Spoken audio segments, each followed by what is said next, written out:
শিক্ষার্থী, তোমরা কেমন আছো? আশা করি তোমরা সবাই ভালো আছো।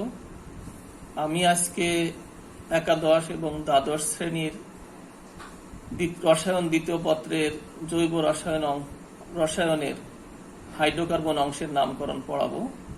তার আগে প্রথমেই আমি আমার পরিচয় দিয়ে নিচ্ছি। আমি ডক্টর মোহাম্মদ রেজাউল হক, সহযোগী অধ্যাপক, রসায়ন বিভাগ, রাজুগুতরা মডেল কলেজ। পাঠ পরিচিতি হিসাবে আমি আগেই বলেছি যে জৈব রসায়নের হাইড্রোকার্বন অংশের অ্যালকেন, অ্যালকিন এবং অ্যালকাইনের নামকরণ পড়ব। তার আগে আমরা জেনে নিই জৈব যৌগ কাকে বলে। 1828 সালের আগে পর্যন্ত মানুষের ধারণা ছিল, বিজ্ঞানীদের ধারণা ছিল যে শুধুমাত্র উদ্ভিদ এবং প্রাণী থেকে প্রাপ্ত যৌগ সমূহকে জৈব যৌগ বলে, যাকে প্রাণশক্তি মতবাদ বলা হতো। 1828 সালে জার্মান বিজ্ঞানী ফ্রেডারিক ওলার নিম্নের বিক্রিয়ার মাধ্যমে তার ভুল প্রমাণ করেন।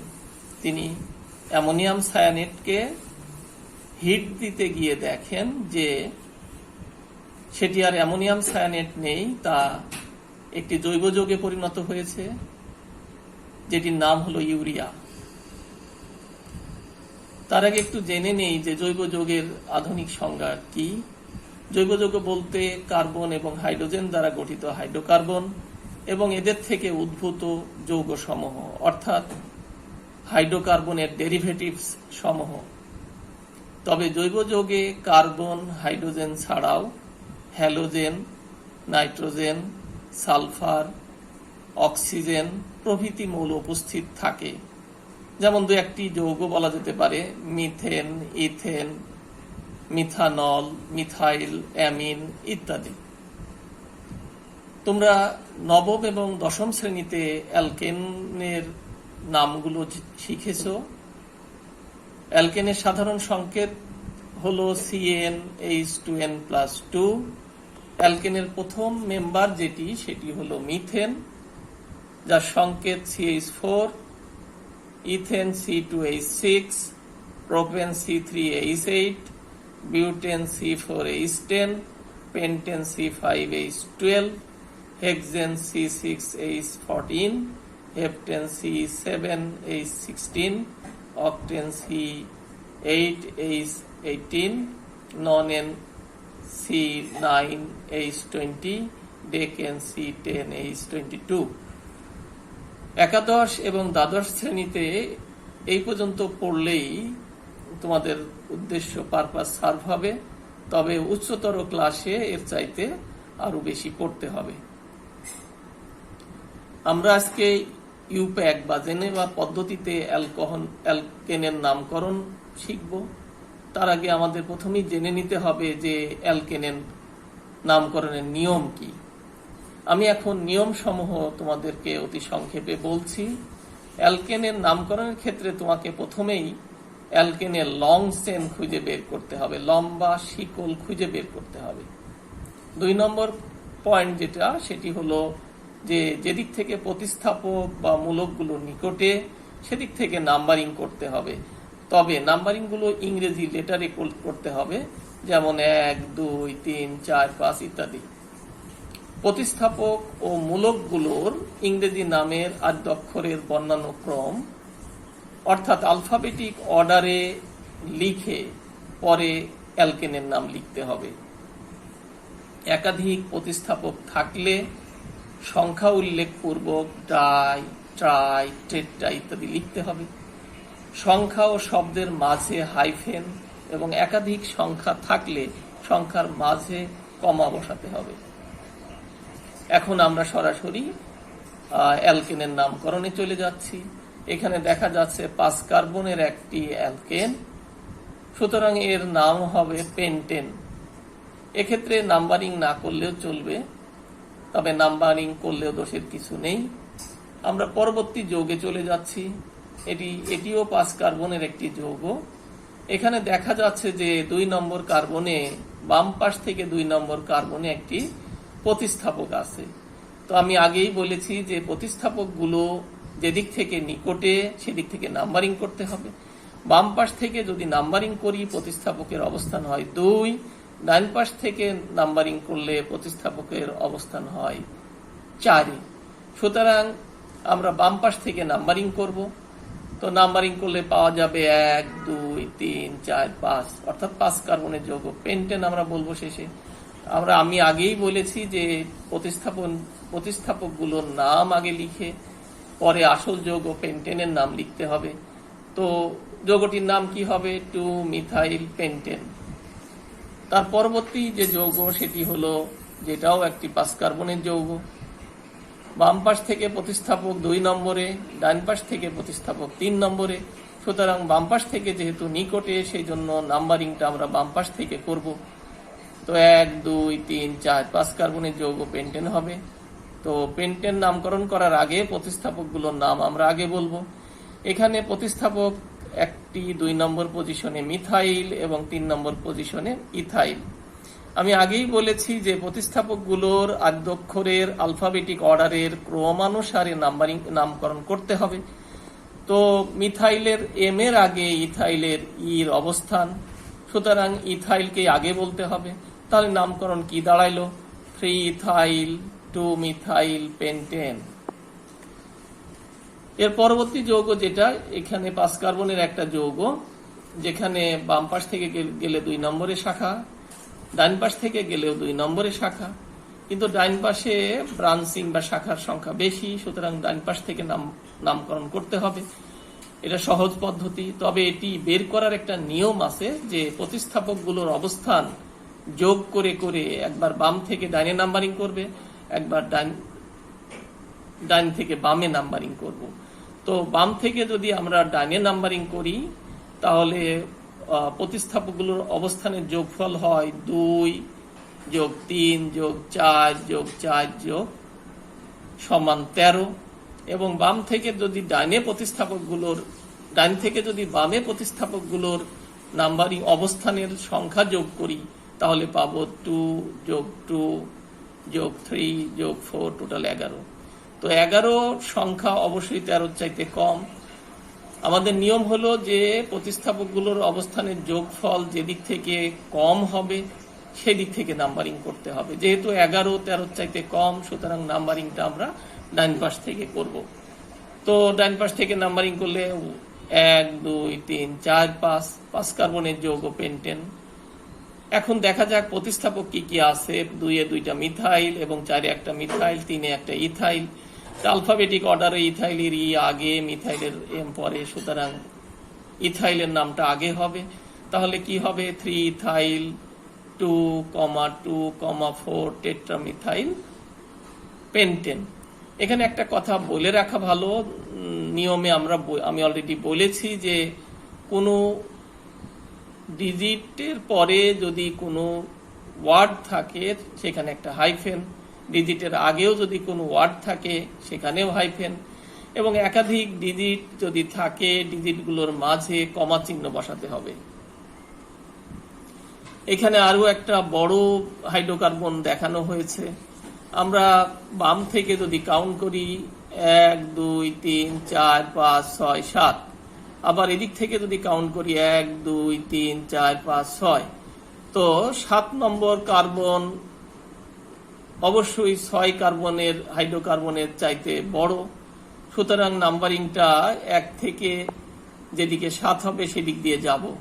এখন চিন্তার বিষয় হলো যে নাম্বারিংটা আসলে লং চেন তো বের হয়ে গেল, নাম্বারিংটা আমরা কোন দিক থেকে করব? বাম পাশ থেকে 2 নম্বর অবস্থানে একটা মিথাইল আছে, নিচ থেকে 2 নম্বর পজিশনেও মিথাইল। তো একই প্রতিস্থাপক, এর অবস্থান নির্ণয় করা ডিফিকাল্ট। পরবর্তীতে যাই, পরেরটা ইথাইল, কিন্তু নিচ থেকে গেলে পরেরটা মিথাইল। তো মিথাইলের চাইতে ইথাইল যেহেতু আলফাবেটিক অর্ডারে এগিয়ে, সুতরাং নাম্বারিংটা বাম পাশ থেকেই হবে। তো নাম্বারিং করলে আমরা পাবো 1, 2, 3, 4, 5, 6, 7। তো এখানে কি কি প্রতিস্থাপক আছে? প্রতিস্থাপক আছে মিথাইল এবং ইথাইল। তো আমরা ইথাইলের ই যেহেতু মিথাইলের এম এর চাইতে আগে, সেই জন্য আমরা ইথাইলটাকে আগে বলবো। তাহলে কি নামকরণ দাঁড়ায় সেটা দেখি। 3, 4 ডাইমিথাইল। ও সরি, এখানে একটু ভুল হয়েছে। 3,4 ডাইথাইল 2,4,5,6 টেট্রামিথাইল হেপটেন। আমি আবার রিপিট করছি, যেহেতু ইথাইল দুইটা, পজিশন 3 এবং 4, মিথাইল আছে 4টা, 2, 4, 5, 6, সুতরাং নামকরণটি কেমন হবে?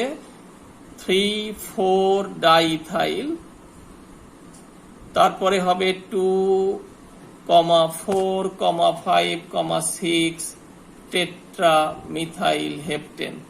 আমরা ডান পাশের যৌগটিতে যাই। বাম পাশ থেকেও 2 নম্বর অবস্থানে প্রতিস্থাপক, ডান থেকেও 2 নম্বরে, বাম পাশের 2 নম্বরে 2টি প্রতিস্থাপক, ডান পাশের 2 নম্বরে 2টি প্রতিস্থাপক। ডান পাশের 2 নম্বরে 2টাই মিথাইল, বাম পাশের 2 নম্বরে একটা মিথাইল, একটা ব্রোমো। যেহেতু ব্রোমোর বি মিথাইলের এম এর চাইতে এগিয়ে, সেই জন্য নাম্বারিংটা বাম পাশ থেকেই হবে। তো নাম্বারিং আমাদের হয়ে গেল। এখন কি কি প্রতিস্থাপক আছে? ব্রোমো আছে, মিথাইল আছে, ইথাইল আছে। ই আগে না বি আগে না এম আগে? অবশ্যই বি আগে, তারপরে ই ইথাইলের ই, মিথাইলের এম। তাহলে নামকরণটা কেমন হবে? 2 ব্রোমো 3 ইথাইল 2,4,4 ট্রাইমিথাইল পেন্টেন। শেষে আরেকটি যৌগ দেখানো হয়েছে, যেখানে 1, 2, 3, 4, 5, যদি আমরা এদিক থেকে কাউন্ট করি 1, 2, 3, 4, 5, 6, তো 5 নম্বর কার্বনের চাইতে 6 নম্বর কার্বনের হাইড্রোকার্বন অবশ্যই লম্বা শিকল, সুতরাং নাম্বারিংটা ওই দিক থেকে হবে 1, 2, 3, 4, 5, 6, এইদিকে নয়। তাহলে এখানে মিথাইল আছে 2টা, 2 একটা, 4 একটা। তাহলে আমরা এটাকে কিভাবে লিখবো? যে 2,4 ডাইমিথাইল হেক্সেন। এরপরে আমরা যেটা পড়বো সেটা অ্যালকিন। অ্যালকিনের সাধারণ সংকেত তোমরা জানো, CnH2n, কার্যকরী মূলক, কার্বন ডাবল বন্ড। এবং আমরা এখন এই অ্যালকিনের নামকরণ শিখব। তো যেদিক থেকে অ্যালকিন, আসলে অ্যালকাইন এর নামকরণের নিয়ম প্রায় একই, তবু আমরা এখন অ্যালকিনেরটাই আগে শিখব। যেদিক থেকে কার্বন কার্বন দ্বিবন্ধন নিকটে, সেদিক থেকে নাম্বারিং করতে হবে। অ্যালকিনের লং চেন এক্ষেত্রে খুঁজে বের করতে হবে। প্রতিস্থাপকগুলোর নাম আলফাবেটিক অর্ডারে লিখে পরে অ্যালকিনের নাম লিখতে হবে, অনেকটা অ্যালকেনের মতো। তো আমরা সরাসরি এখন অ্যালকিন যৌগের নামকরণে চলে যাব। এখানে 5 কার্বনের একটি যৌগ দেখানো হয়েছে, যে বাম পাশ থেকে 2 নম্বরের ডাবল বন্ড, ডান পাশ থেকেও 3 নম্বরের ডাবল বন্ড। আমি আগেই বলেছি যে যেদিক থেকে ডাবল বন্ড নিকটে সেদিক থেকে নাম্বারিং হবে, সুতরাং বাম পাশ থেকে নাম্বারিং করতে হবে। যেহেতু 5 কার্বনের অ্যালকিন, যৌগটিকে আমরা বলতে পারি 2 পেন্টিন। পেন্টিন বলে তার অবস্থান বলতে হবে, কত নম্বরের ডাবল বন্ড, 2 নম্বরের ডাবল বন্ড, সেই জন্য অবস্থানটা আমরা বললাম 2 পেন্টিন অথবা পেন্টিন 2। আবার অনেক সময় বলা যায় পেন 2 ইন। এখন ডান পাশে আরেকটা যৌগ দেখা যায়, যে এটা 5 কার্বনের যৌগ, 2 নম্বর পজিশনে ডাবল বন্ড, 4 নম্বরে মিথাইল, একটা প্রতিস্থাপক। এখানে খেয়াল রাখতে হবে প্রতিস্থাপক ইম্পর্টেন্ট না, এখানে carbon carbon double bond important, কারণ আমাদের খুঁজে বের করতে হবে কার্বন কার্বন ডাবল বন্ড কোন দিক থেকে নিকটে। ডান পাশ থেকে কার্বন কার্বন ডাবল বন্ড নিকটে, সেই জন্য নাম্বারিংটা ডান পাশ থেকে হবে। যেহেতু প্রতিস্থাপক আছে, প্রতিস্থাপকের নাম আগে লিখতে হয়, তাহলে এই যৌগটির নাম হবে 4 মিথাইল পেন্টিন 2। এখানে আরেকটি বড় যৌগ দেখা যাচ্ছে, যে এটা যদি আমরা কাউন্ট করি 1, 2, 3, 4, 5, বাট যদি এদিক থেকে কাউন্ট করি 1, 2, 3, 4, 5, 6, এর মধ্যে 3টা কার্বন আছে। তার মানে এটা 5 কার্বনের পরিবর্তে হয়ে যাচ্ছে 7 কার্বনের যৌগ। সো নাম্বারিংটা এরকম হবে 1, 2, 3, এই পার্টটা ভাঙলে এখানে 3টা কার্বন বের হবে, 4, 5, 6। তাহলে এখানে প্রতিস্থাপক, এবং 2 নম্বর পজিশনে ডাবল বন্ড, তাহলে এখানে প্রতিস্থাপক একটা ইথাইল, একটা মিথাইল।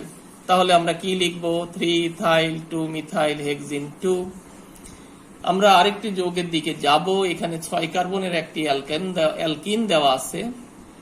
বাম পাশ থেকেও 3 নম্বরে ডাবল বন্ড, ডান পাশ থেকেও 3 নম্বরে ডাবল বন্ড, কিন্তু ডান পাশ থেকে প্রতিস্থাপকের সংখ্যা বেশি, সেই জন্য নাম্বারিংটা হবে তোমার ডান পাশ থেকে।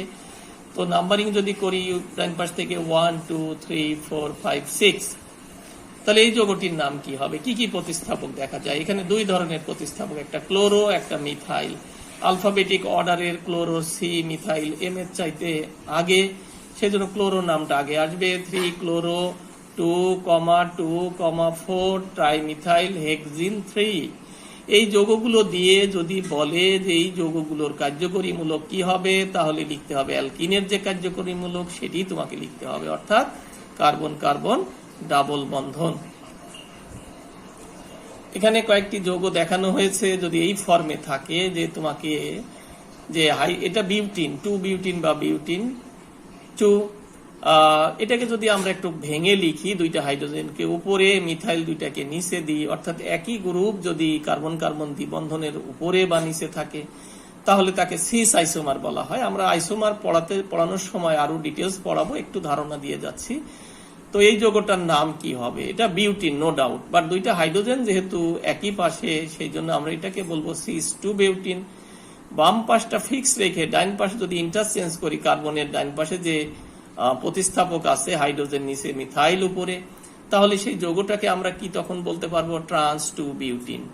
এটি একটি অ্যালকিন, এটা 1 2 ডাইক্লোরোইথিন। যদি এই ফরম্যাটে থাকে, হাইড্রোজেন 2টি উপরে, ক্লোরিন নিচে, অর্থাৎ উপরে অথবা নিচে যদি মিলে যায় গ্রুপ, তাহলে সেটাকে আমরা সিস বলি। তাহলে এটা ডাইক্লোরোইথিন, নো ডাউট, তখন আমরা এটাকে বলবো সিস 1 2 ডাইক্লোরোইথিন। বাম পাশটা ফিক্স রেখে ডান পাশ যদি ইন্টারচেঞ্জ করি গ্রুপগুলো, ক্লোরিন উপরে, হাইড্রোজেন নিচে, তখন দেখো হাইড্রোজেন 2টি কোনাকুনি চলে গেছে। কোনাকুনি হলে তখন আমরা ট্রান্স বলি, তাহলে এটার নাম হবে ট্রান্স 1 2 ডাইক্লোরোইথিন। এখানেও 2-1টা দেখানো হয়েছে যে সিস 2 পেন্টিন বা পেন্টিন 2, একইভাবে ট্রান্স 2 পেন্টিন। যদি 2টি ডাবল বন্ড থাকে তখন আমরা তাদেরকে কি বলি? Die in. একটা ডাবল বন্ড থাকলে যেমন আমরা ইন বলি, 2টা থাকলে আমরা নিশ্চয়ই বলবো ডাই ইন। তো এখানে 4 কার্বনের একটি ডাইন, প্রথম কার্বন এবং শেষ 2টি কার্বনের মধ্যে ডাবল বন্ড আছে, সেই জন্য অবশ্যই ডাইন বলবো। তো নাম্বারিং যেদিক থেকে কার্বন কার্বন দ্বিবন্ধন নিকটে, সেদিক থেকে নাম্বারিং করতে হয়। তো বাম পাশ থেকেও 1 নম্বরে, ডান পাশ থেকেও 1 নম্বর কার্বনের ডাবল বন্ড শুরু হয়েছে। সো যে কোনো দিক থেকে নাম্বারিং তুমি করতে পারো।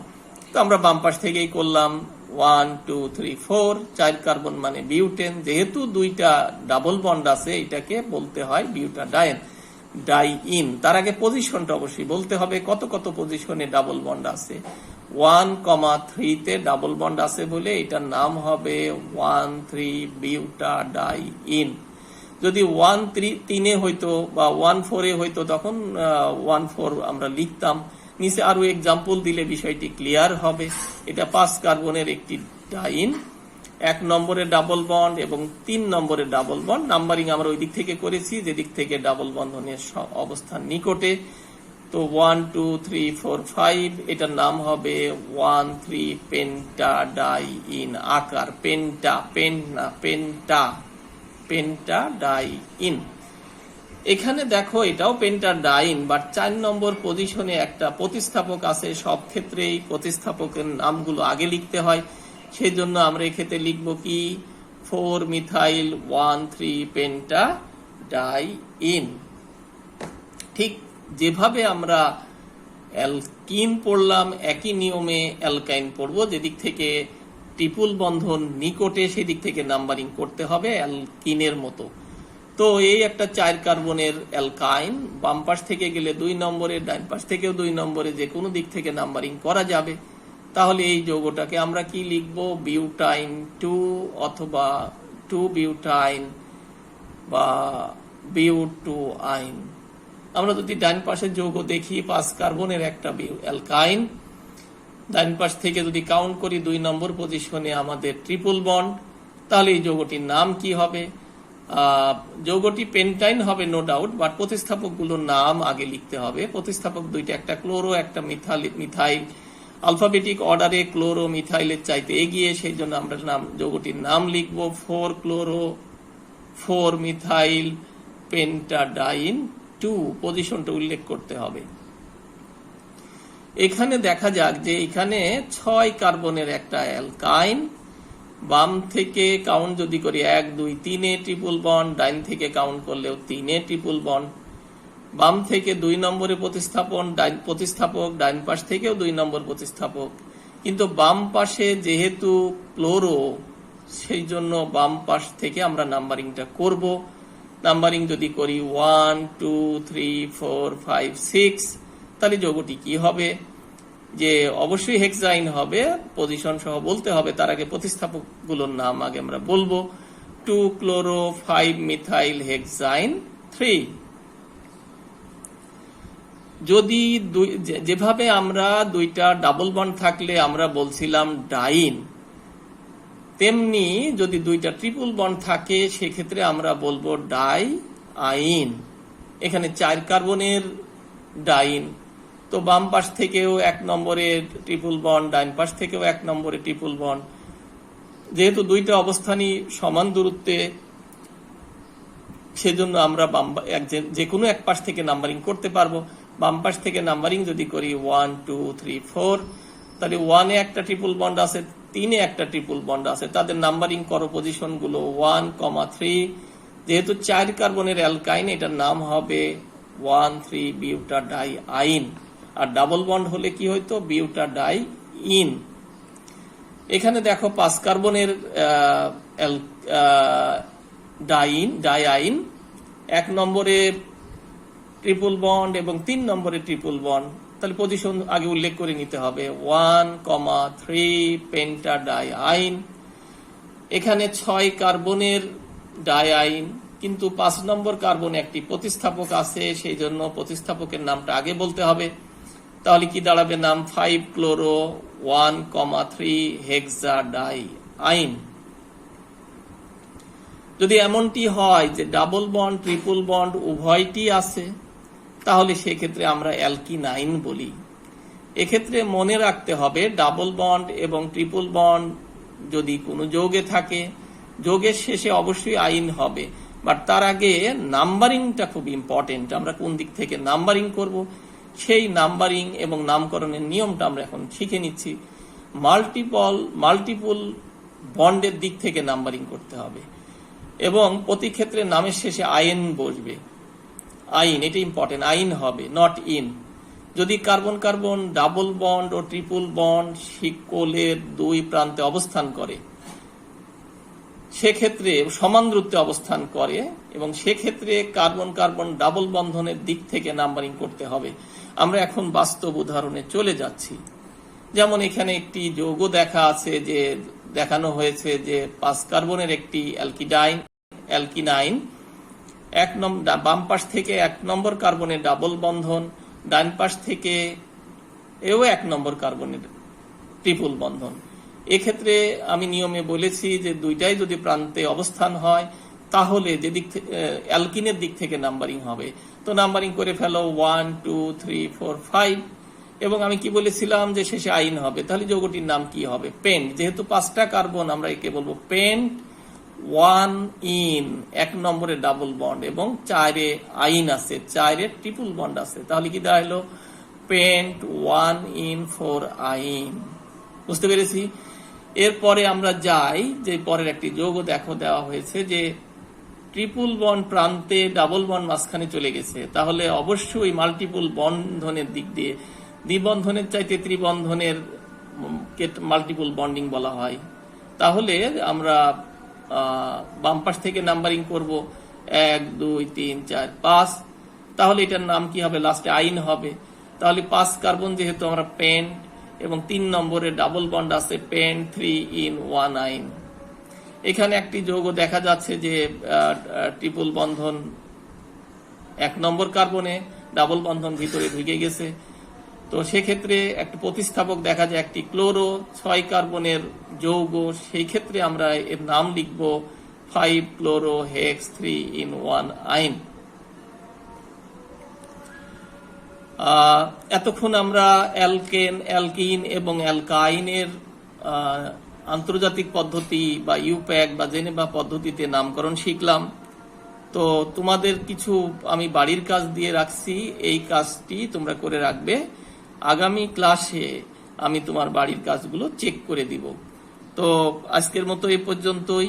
আগামী ক্লাসে আবার দেখা হবে। আল্লাহ হাফেজ।